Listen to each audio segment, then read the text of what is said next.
Party में नहीं होता। आपको यहाँ पे मूल्यांकन के आधार पे उसको टिकट मिलेगा। जो आदमी जहाँ से जीतने वाला रहेगा टिकट उसी को दिया जाएगा। ये नहीं कि उसका वर्चस्व उसका ऊपर का रिलेशन से टिकट नहीं मिलेगा। जनता का फ्लोर से बीच से जनता का बीच से आना पड़ा, कार्यकर्ता से बीच से आना पड़ा। जिसका नाम आएगा, जो जहाँ से जीतने वाला रहेगा उसी को टिकट दिया जाएगा। तो इसीलिए स्थानीय निकाय में हम लोग कैसे अच्छा कर सकेंगे। विगत का चुनाव में, इससे पहले जो चुनाव हुई उस चुनाव में हम लोग रिजल्ट बढ़िया नहीं ला सके। क्यों नहीं ला सके? क्यों उस समय आपको अध्यक्ष प्रणाली था, अभी ये कल अध्यक्ष हुआ, बढ़िया बात है। उस समय केंद्र से पत्र भी ने भेजा था, पत्र भी दिया। तो इसीलिए पार्टी को इससे पहले विधि विधान से चला या नहीं चला उस चीज को भूल जाइए आप लोग। लेकिन ये गारंटी है, ये आप लोग विश्वास मैं दिलाना चाहूँगा कि अब जो है पार्टी विधि और विधान से चले। जो पार्टी के अहित में काम करेगा उसके लिए, पार्टी के लिए वो मतलब मान के चलिए पार्टी के लिए थोड़ा घाटा हो सकता है, लेकिन उसका जीवन में बहुत बड़ा घाटा होगा।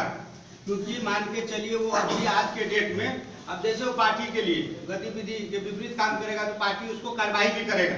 ये क्लियर हो जाइए आप लोग। तो इसीलिए जो है अब मान के चलिए हम लोग कैसे जीतेंगे, यहाँ पे ठोकुआ करना पड़ा। जैसे आपको सुनबरसी नगर पालिका मेरा घर हुआ, वहाँ का टोटल, इससे पहले हम विधायक का उम्मीदवार थे, अच्छा मत लाए, वहाँ का जनता सम्मान किया।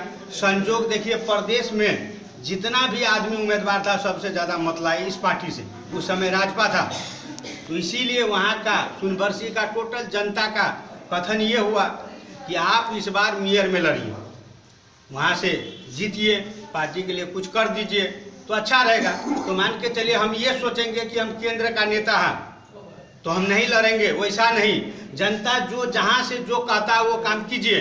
अब मान के चलिए अब हम क्या कहता है, वहाँ जीतबे नहीं करेंगे, हम केंद्र का नेता है, अब भलों से कहेंगे हम मेयर में लड़ जाएंगे या वार्ड में लड़ जाएंगे, तो ये गलत बात है। पार्टी उस चीज़ को स्वीकार नहीं करेगा। आप लोग क्लियर हो जाइए।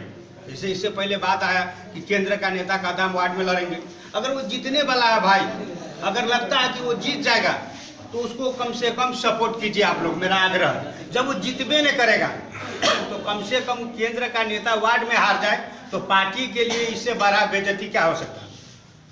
तो इसीलिए सब चीज़ को ध्यान दीजिए और बढ़िया से विगत में सारा चीज़ को भूल जाइए। अब ये पार्टी कम से कम हम लोग, अरे कम कितना जगह वार्ड में जीतेंगे, जीतने वाला कैंडिडेट कितना है उसको ए ग्रेड में रखिए। जो आपको वहाँ पे काउंटर दे सकता है, जो आपको वहाँ प्रतिस्पर्धा कर सकता है उसको बी ग्रेड में रखिए। वैसा तरह से उम्मीदवार छनौट कीजिए। जो आपको मान के चलिए सिर्फ प्रतिनिधित्व करेगा पार्टी का तो उसको सी ग्रेड में रखिए। उसको हम लोग जो ए ग्रेड में जीतने वाला है तो उसको कैसे ज़्यादा मत से जिताएंगे, उसके लिए पार्टी आगे बढ़ेगा। उसको जिताने के लिए उसके लिए पार्टी एक्सरसाइज करेगा। जो मान के चलिए काउंटर देने वाला है उसको जिताने के लिए पार्टी सारा चीज़ करेगा। जो मान के चलिए प्रतिनिधित्व करने वाला है उसको ज़्यादा से ज़्यादा प्रतिनिधित्व कैसे करे, उसके लिए पार्टी आपको जितना जो सहयोग होगा वो सारा सहयोग करेगा। लेकिन उसके लिए एक रूपता आना चाहिए पार्टी में, मन भिन्नता नहीं होना चाहिए। आपको कोई नेता बोल दे, नेता मान के चलिए इस पार्टी का नेता बनिए, लोकतांत्रिक समाजवादी पार्टी का नेता बनिए। आप लोग कोई व्यक्ति का नेता मत बनिए कि फलना आदमी बोला हम नहीं जाएंगे, न मत जाओ तो उससे हम पार्टी का मीटिंग में नहीं जाएंगे। क्योंकि भाई ये तो आधिकारिक बैठक है, ये कादिर जी को पत्र दिया है केंद्र कमेटी से, तो इस बैठक में आप नहीं आइएगा तो आपको पार्टी का आदमी नहीं होगा ना। तो आपका पार्टी आपके बारे में तो जरूर है कि सोचेगा कुछ ना कुछ। तो इसीलिए सारा चीज सबको ध्यान में रखते हुए एक जोश जागरण के साथ, पहले विगत में जो हुआ उसको भूलिए। इस बार जैसे हम बोलते हैं कि सुनबरसी नगर पालिका 100% जीतेगी। अगर नहीं जीते तो जिंदगी में कभी चुनाव नहीं लड़ेंगे, ये मन से घोषणा करते हैं 100%। उसी तरह आप लोग भी छाती ठोक के बोलिए फलना वार्ड हम लोग जीतेंगे।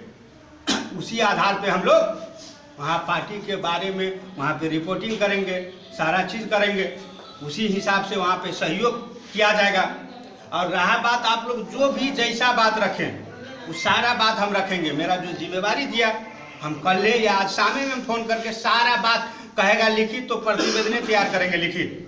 इसीलिए वही रिपोर्ट करने के लिए ही सबसे हमने भी बात किया और सारा बात रखेंगे। ऐसा ऐसा मीटिंग हुआ, फलाने आदमी ने ऐसा बात रखा, यहाँ पे हम लोग अच्छा करने के लिए चाहते हैं, पर इससे पहले जो कमी कमजोरी हुआ हम लोग से उसको रियलाइज करते हुए केंद्र कमेटी से हम लोग सहयोग मांगेंगे। माननीय महंत ठाकुर जी इससे पहले वाला चुनाव में नहीं आए थे, महतो जी नहीं आए थे, लेकिन इस बार उन लोग को लाएंगे, ये मेरा वचन है। आप हर एक निर्वाचन क्षेत्र में जाया जाएगा, चाहे उसके लिए हेलीकॉप्टर रिजर्व करना पड़े या जो भी करना पड़े, लेकिन इस बार कम से कम प्रत्येक जिला में नेता लोग को उतारेंगे।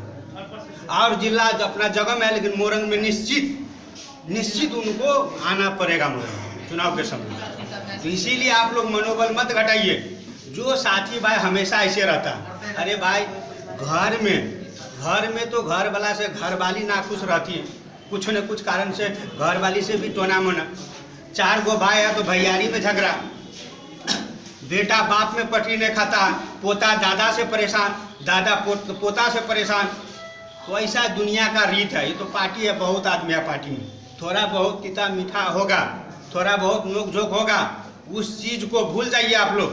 नया जोश जागरण से अब इस देश में एक ही पार्टी बचा है जो समग्र शोषित पीड़ित जनता का प्रतिनिधित्व करने वाला, पहचानवादी शक्ति का प्रतिनिधित्व करने वाला एक ही तो पार्टी है, वो है लोकतांत्रिक समाजवादी पार्टी नेपाल। इस चीज़ को आप लोग आत्मसात कीजिए। यही पार्टी है जो गजेंद्र बाबू का सिद्धांत को लेकर आगे बढ़ रहे हैं। यही पार्टी है जो गजेंद्र नारायण सिंह का ही दूसरा रूप है, माननीय महंत ठाकुर जी, राजेंद्र महतो जी। इस चीज़ को हम लोग को नहीं भूलना होगा। बहुत ऐसा पार्टी है जिसको जनता बोलता है मधेशवादी पार्टी, लेकिन वो खुद बोलता है कि हामी कसरी मधेशवादी पार्टी भए, हामी मधेशवादी पार्टी है ना, वो खुद बोलता है। लेकिन हम लोग पहचानवादी शक्ति को लेकर आगे बढ़ रहे हैं। हम लोग का धरातल, हम लोग का जो यहाँ से उत्पत्ति मधेशवादी दल से हुआ, लेकिन अभी हम लोग संपूर्ण शोषित पीड़ित जनता का, संपूर्ण पहचानवादी शक्ति सबका, चाहे वो हिमाल हो, चाहे वो पहाड़ हो, चाहे वो तराई हो, चाहे वो मधेसी हो, चाहे वो पहाड़ी हो, चाहे वो मुस्लिम हो, आदिवासी, दलित, जनजाति, महिला, सबका प्रतिनिधित्व करने वाला एक ही पार्टी है। अरे आप कैसा नेता चाहिए आप लोग को? माननीय महंत ठाकुर जी को आप लोग सब कोई सुने होंगे, टेलीविजन के मार्फत से प्रधानमंत्री का ऑफर आया, लेकिन उन्होंने अस्वीकार किया। किसके लिए? आप सभी के लिए, हम लोग के लिए, संपूर्ण शोषित पीड़ित जनता के लिए राष्ट्रपति का ऑफर आया, वो भी उन्होंने स्वीकार नहीं किया। उन्होंने कहा अगर यही हमको लेना था तो हम तो कांग्रेस में रहते ना। अरे बहुते नेता है जो आंदोलन से पहले साइकिल चढ़ने का हैसियत नहीं था, लेकिन आंदोलन से पहले महंत ठाकुर हेलीकॉप्टर में घूमते थे, वो हैसियत में थे महंत ठाकुर। लेकिन आज उनके पास अपना खुद का घर नहीं है, क्योंकि सारा चीज़ उन्होंने त्याग कर दिया। किसके लिए? आप सभी के लिए, हम लोग के लिए।